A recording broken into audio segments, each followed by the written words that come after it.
आज हम जिस टॉपिक की डिस्कशन करने जा रहे हैं वो है इनकम टैक्स के रिगार्डिंग, और इसमें हम फर्दर बात करने वाले हैं। इंट्रोडक्टरी पार्ट है ये। इसमें आज हम बात करने वाले हैं एग्रीकल्चर इनकम के बारे में कि एग्रीकल्चर इनकम क्या होता है। सबसे पहले जो कुछ एक कंडीशंस है एग्रीकल्चर इनकम के लिए, उसके बारे में let's have a discussion about that. Rent और रेवेन्यू डिराइव्ड फ्रॉम लैंड, बहुत ही ज़रूरी पॉइंट है इसमें। रेंट और रेवेन्यू डिराइव्ड फ्रॉम लैंड, इसे आपको ध्यान से समझना होगा। रेंट और रेवेन्यू डिराइव्ड फ्रॉम लैंड, जो लैंड से रेवेन्यू या रेंट यानी किराया मिला है या इनकम अर्न की गई है, तो सबसे इंपॉर्टेंट पॉइंट है लैंड के थ्रू ये इनकम अर्न होनी चाहिए, किसी और सोर्स से नहीं। And land is used for agriculture purpose, जो लैंड जो है वो है that has been used for agriculture purpose, कृषि के पर्पज़ से, कृषि योग्य वो भूमि होनी चाहिए और उस पर्पज़ के लिए उसका यूज़ होना चाहिए जिससे इनकम आती है। And land is situated within India, जो लैंड है वो that should be situated in Bharat में ही सिचुएटेड होनी चाहिए। तो मान लीजिए कि किसी ने इनकम अर्न कर रखी है एग्रीकल्चर, मानिए यहाँ हिमाचल में से एप्पल्स होते हैं, तो एप्पल्स के थ्रू रेवेन्यू अर्न किया है या फिर किराए पे फर्दर किसी को दे रखी है, तो वो रेंट रिसीव कर रखा है, कोई और फर्दर पर्सन उस पर फ्रूट्स उगा रहा है, किराए पे दी है या फिर खुद डायरेक्टली अर्न कर रहे हैं, तो इनकम रेवेन्यू आ गया। तो दैट इज़ रेंट और revenue derived from land, and land is used for agriculture purpose and land is situated within India. This is an important issue. Then after that अगर हम बात करें agriculture purpose के लिए, इसमें further कुछ important points हैं that agriculture purpose के लिए लैंड का यूज़ होना ज़रूरी है। कई बार क्या होता है, कुछ मार्केट में fit an activity has been done to make the product fit for the market purpose, market में उसकी प्रोडक्ट की प्रॉपर जो सेल हो पाए उसके पॉइंट ऑफ व्यू से कुछ एक्टिविटीज़ की गई हैं, तो that is also covered for the purpose of the agriculture income, उसे भी एग्रीकल्चर की इनकम में हम कंसिडर करेंगे। एक्टिविटीज़ होनी बहुत ज़रूरी है to make it fit for the market purpose and the sale for which, जब ये सेल हो जा रही है तो इस पर कोई फर्दर प्रोसेस नहीं की गई है। फर्दर प्रोसेस नहीं की गई कहने का मतलब है, अगर हम बात करते हैं एग्रीकल्चर में, for example we are talking about sugarcane का मतलब गन्ने से चीनी जब बना ली जाती है तो इंडस्ट्रियल प्रोडक्ट बन जाता है। तो इसमें this is a partial integration of agriculture income with non agriculture income, यानी कहने का मतलब है कुछ पोर्शन एग्रीकल्चर इनकम आ गया और कुछ पोर्शन इसमें नॉन एग्रीकल्चर इनकम आ गया। उसका टैक्स का प्रोसेस थोड़ा डिफरेंट है, लेकिन जो मैं अभी पॉइंट डिस्कस आपसे कर रहा हूँ यहाँ पे फर्दर कोई प्रोसेस नहीं हुई हो, ये इंपॉर्टेंट पॉइंट है for the purpose of agriculture income. Similarly income from building, कोई ऐसी बिल्डिंग है, building is situated in India, agriculture farm house है कोई, या फिर कोई ऐसी बिल्डिंग है जो कि एग्रीकल्चर पर्पज़ के लिए यूज़ की गई है, तो वो दिस टाइप ऑफ बिल्डिंग में भी used as a dwelling house, store house. उस जो बिल्डिंग है उसका purpose as a dwelling house रहने के लिए भी हो सकता है या फिर स्टोर के पर्पज़ के लिए भी हो सकता है। अगर ऐसी कोई कंडीशन है तो उसे भी एग्रीकल्चर इनकम की कैटेगरी में माना जाएगा। कई बार होता है कि जो एग्रीकल्चर पोर्शन उसके साथ ही साथ for the purpose of protection, जो एग्रीकल्चर जो लैंड है उसके प्रोटेक्शन के लिए वहाँ साथ में कोई ना कोई मकान बना लिया जाता है, कोई प्रॉपर्टी जनरेट कर ली जाती है, बिल्डिंग बना ली जाती है, या किसी और वजह से भी ऐसा हो सकता है। तो उससे रिलेटेड वो इनकम अगर आ जाए तो बिल्डिंग का जो यूज़ है वो भी वो एग्रीकल्चर इनकम की कैटेगरी में मानी जाएगा। Land is assessed to land revenue. अब इसमें दो तीन चीज़ें इंपॉर्टेंट पॉइंट बड़ी ज़रूरी है कि लैंड जो है, लैंड रेवेन्यू के लिए असेसमेंट उसकी होनी बहुत ज़रूरी है। अगर उसके असेसमेंट लैंड रेवेन्यू का मतलब होता है, लैंड रेवेन्यू का मतलब लैंड गवर्नमेंट को रेवेन्यू मिलता है लैंड की वजह से, उसके लिए असेसमेंट होनी बहुत ज़रूरी है। If not assess to local rates, अगर लोकल रेट्स में उसकी असेसमेंट नहीं हो रही है लैंड की, and land should be situated outside urban area. The land अगर लोकल रेट्स में, अर्बन एरिया में तब तो बात अलग है, लोकल रेट्स के फिर उसकी असेसमेंट हो रही है, ठीक है, लैंड रेवेन्यू के पर्पज़ से। लेकिन अगर land is not otherwise land is not assess to local rates, अगर लोकल रेट्स पे असेसमेंट उसकी नहीं होती है तो उस केस में land should be situated outside urban area. अभी अर्बन एरिया बहुत इंपॉर्टेंट पॉइंट है। अगर लैंड अर्बन एरिया के बाहर है, म्यूनिसिपल कॉरपोरेशन एरिया के बाहर है, वो नगर परिषद हो सकती है, नगर पंचायत हो सकती है, उस एरिया से बाहर है जहाँ पर की पॉपुलेशन नॉर्मली 10,000 से ज़्यादा होती है, या जो भी पैरामीटर्स इसमें अर्बन एरिया के काउंट होते हैं उससे बाहर है, उस केस में जो है लैंड की असेस ये तभी होगा अगर लैंड जो है वो लोकल रेट्स पे असेसमेंट होती है तब तो उसका ज़रूरी है, अर्बन एरिया में उसका होना बहुत ज़रूरी है, अदरवाइज़ अर्बन एरिया से बाहर है तो वो तो दूसरी कैटेगरी में आती है। तो ये हमने बात की एग्रीकल्चर इनकम की। इस तरह की जो इनकम होती है उसे एग्रीकल्चर इनकम माना जाता है। ये चीज़ें आपको थोड़ी समझनी होगी। Agriculture income is fully exempted from income tax, कोई इनकम टैक्स नहीं लगता, इसलिए एग्रीकल्चर इनकम का ये कंसेप्ट समझना बहुत ही ज़रूरी है, क्योंकि agriculture income is exempted with in India. Next हम बात करते हैं अब आगे, दैट इज़ पर्सन। अब पर्सन जो है, who is a person, income tax act में पर्सन किसे कहा जाता है, who is a person under section 2 sub section 31 ये डेफिनेशन दी गई है। पर्सन में अगर हम बात करें, an individual for example, individual either male female minor और मेजर, कोई मेल भी हो सकता है फीमेल भी हो सकते हैं, these are in the category of the individual. कोई एक अकेले पर्सन के ऊपर जो टैक्स लगता है वो सैलरी इनकम की वजह से हो सकता है, इनकम कोई कमा रहा है, अर्न कर रहा है, बिजनेस की वजह से कोई इनकम अर्न कर रहा है, कोई माइनर के पास अपनी पहले से प्रॉपर्टी है, जो 18 साल से कम उम्र का पर्सन है, चाहे वो मेल है या फीमेल है, ये सब जो है, या मेजर हो 18 साल से ज़्यादा उम्र का है, ये किसी भी इनकम का जिस मर्जी सोर्स से इनकम आ रही है वो एसएससी उसे पर्सन की कैटेगरी में काउंट किया जाएगा under section 2 sub section 31। Next is a company for example अगर हम बात करें, एसीसी सीमेंट हो गया, सीमेंट की कैटेगरी में हम बात करें, रिलायंस इंडस्ट्रीज़ लिमिटेड हो गया, भारतीय टेलीनेट लिमिटेड हो गया जो कि एयरटेल जिसका ब्रांड है, ये सारी कंपनीज़ की कैटेगरी में आती है। हल्दीराम के प्रोडक्ट आते हैं, हल्दीराम प्राइवेट लिमिटेड है, तो ये सारी की सारी कंपनीज है, these are basically artificial persons, ये अपने आप कोई काम नहीं कर सकती, देर आर सर्टन पर्सनस, ये अपने इनके बिहार पे कुछ लोग काम करते हैं और कंपनीज एक्ट के अकॉर्डिंगली रजिस्टर्ड होती हैं। Earlier these were registered under companies act 1956 और at present companies act 2013 is applicable upon them. तो ये सारी की सारी जो हैं कंपनीज़ की कैटेगरीज में आती है और इनके ऊपर जो टैक्सेशन है ए पर्सन की कैटेगरी में आती है। Then after that we are having Hindu undivided family. Hindu undivided families कौन सी होती है, जिसमें where the head of the family is said to be karta, head of the family is karta, rest of the family members are called coparceners, उन्हें को पार्सनस कहा जाता है। तो ये भी कोई भी बिजनेस हो सकता है उसे, जैसे मैंने हल्दीराम का एग्जांपल दिया, हिंदू अनडिवाइडेड फैमिली बट उन्होंने प्राइवेट लिमिटेड कंपनी से बना लिया है, अलग बात है। ये बहुत से ऐसे ऑर्गेनाइजेशन हैं उन्होंने कंपनी में कन्वर्ट कर लिया, लेकिन अगर प्रॉपरली हिंदू अनडिवाइडेड फैमिली है तो वो भी पर्सन की कैटेगरी में आएगी, टैक्स उन पे चार्ज होगा। देन आफ्टर दैट फर्म और पार्टनरशिप फर्म, पार्टनरशिप फर्म जो है, partnership is created under act, partnership act 1932, 1932 में एक्ट बना था पार्टनरशिप एक्ट 1932। उस एक्ट के अकॉर्डिंगली पार्टनरशिप जनरेट बनती है। इसमें दो कैटेगरीज में डिवाइड किया गया है, partnership firms which fulfil the condition under section 184। ऐसी कोई पार्टनरशिप फर्म्स हैं जो कि सेक्शन 184 की कंडीशंस को पूरा करती हैं, और उसके अलावा कोई ऐसी पार्टनरशिप फर्म जो कि सेक्शन 184 की कंडीशंस को पूरा नहीं करती हैं, ये भी पर्सन की कैटेगरी में काउंट होती हैं। Then after that, association of persons or body of individuals, association of persons or body of individuals, इसमें कौन आते हैं, association of person, body of individuals को अगर आप देखिए, बॉडी ऑफ इंडिविजुअल्स ये इंडिविजुअल लोगों की एसोसिएशन है, काफ़ी इंडिविजुअल लोग काफ़ी मिल के कोई एसोसिएशन बना लेते हैं, कोऑपरेटिव सोसाइटी बना लेते हैं, उसे भी हम इन पर्सन की कैटेगरी काउंट करते हैं। और एसोसिएशन ऑफ पर्सन का मतलब इसमें इंडिविजुअल भी हो सकता है, इसमें कोई कंपनी भी हो सकती है, पार्टनरशिप फर्म भी हो सकती है, इसमें कोई इंडिविजुअल भी मेंबर हो सकता है, कोई भी इसमें मेंबर हो सकता है। तो एग्जांपल्स यहाँ पर हमने ले रखे हैं कोऑपरेटिव सोसाइटीज़ के, नेफेड हो गया, जैसे मार्कफेड हो गया, ये सारे के सारे जो है cooperative society, body of individuals या association person. Then after that there is a local authority.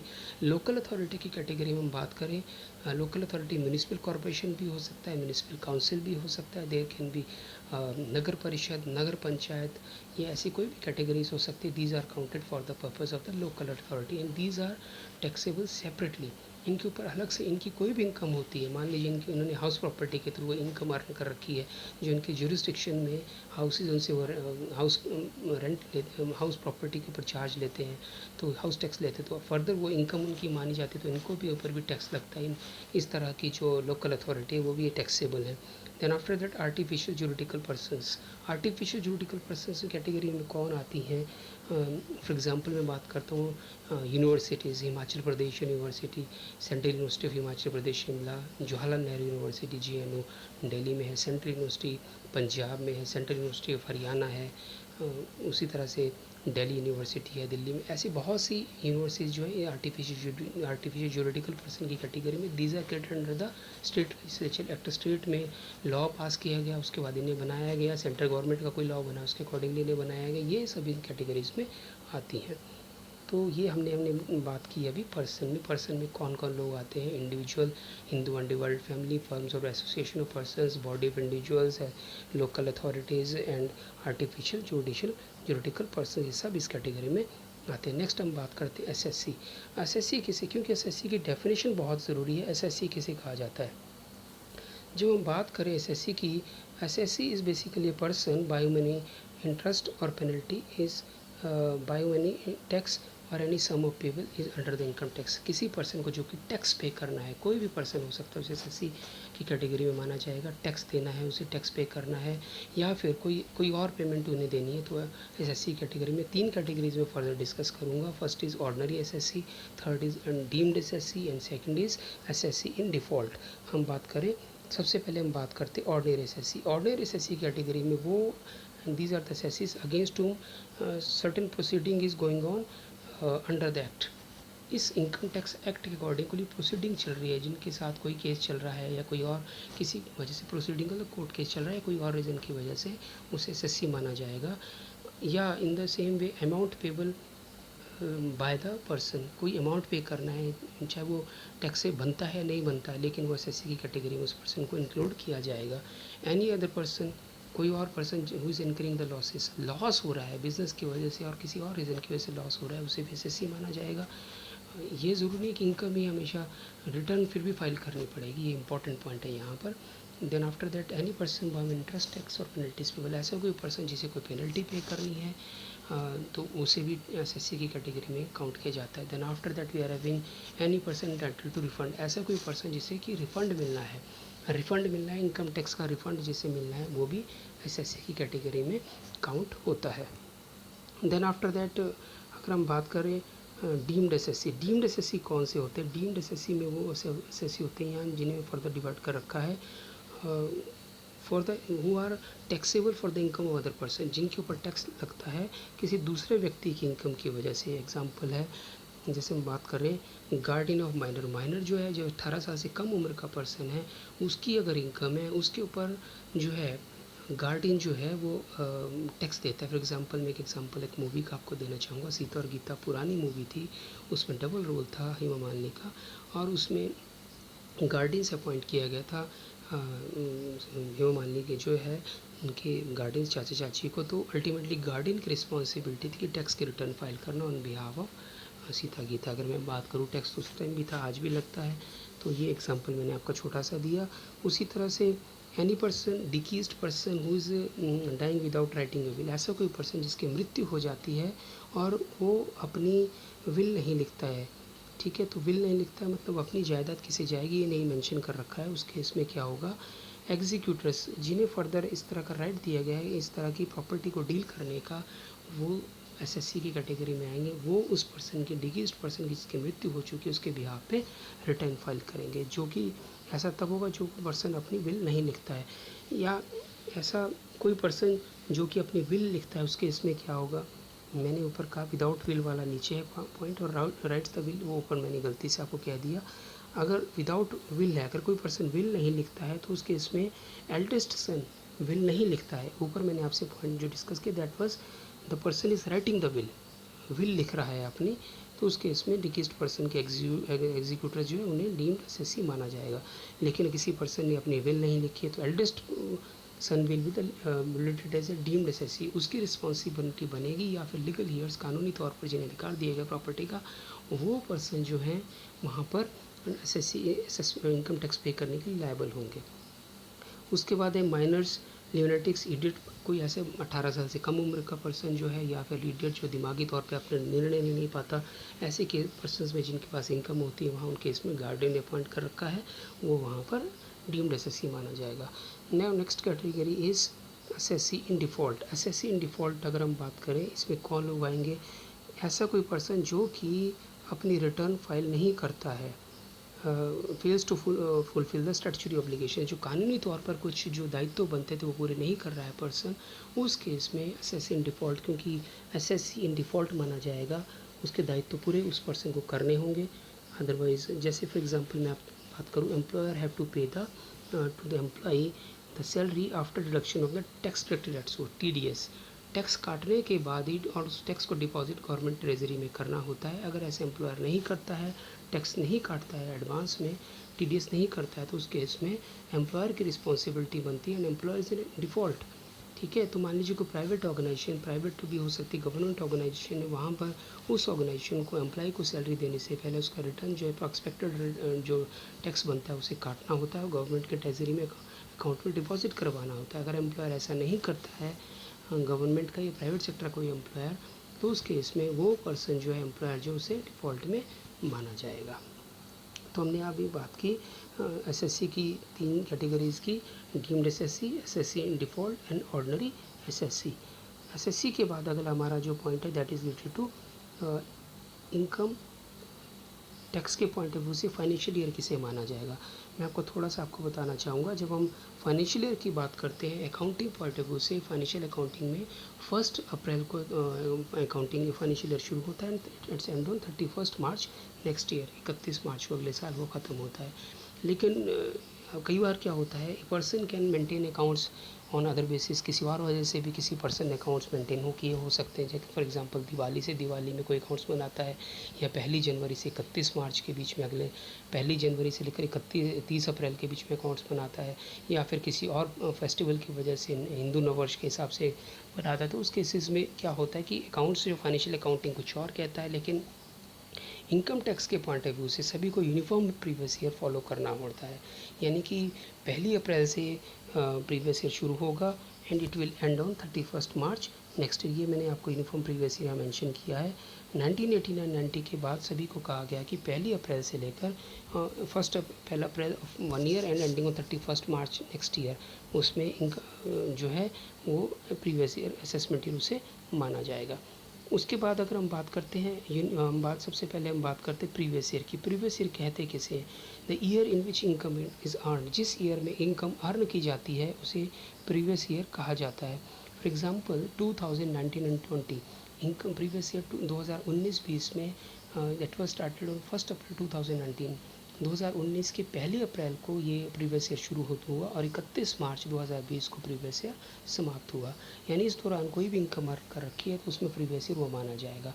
अब इसमें एक सवाल उठता है, in case of newly established business profession, किसी ने अपना नया प्रोफेशन शुरू किया, मान लीजिए एडवोकेट ने अपनी प्रैक्टिस शुरू की, चार्टर्ड अकाउंटेंट ने अपना काम करना शुरू किया, डॉक्टर ने अपना प्रोफेशन शुरू किया, तो उनकी इनकम मान लीजिए उन्होंने 1 जनवरी को अपना वहाँ पर 1 जनवरी को अपना प्रोफेशन शुरू किया या बिज़नेस शुरू किया, नई शॉप किसी ने खोली, तो उस केस में क्या होगा, मान लीजिए 1 जनवरी 2020 को अपना बिज़नेस शुरू किया, तो ये यहाँ पर प्रीवियस ईयर होगा 1 जनवरी 2020 से लेकर 31 मार्च 2020 के बीच में। ये बहुत ही इंपॉर्टेंट पॉइंट है, न्यूली एस्टेब्लिश्ड बिज़नेस और प्रोफेशन के केस में ये ऐसा होगा।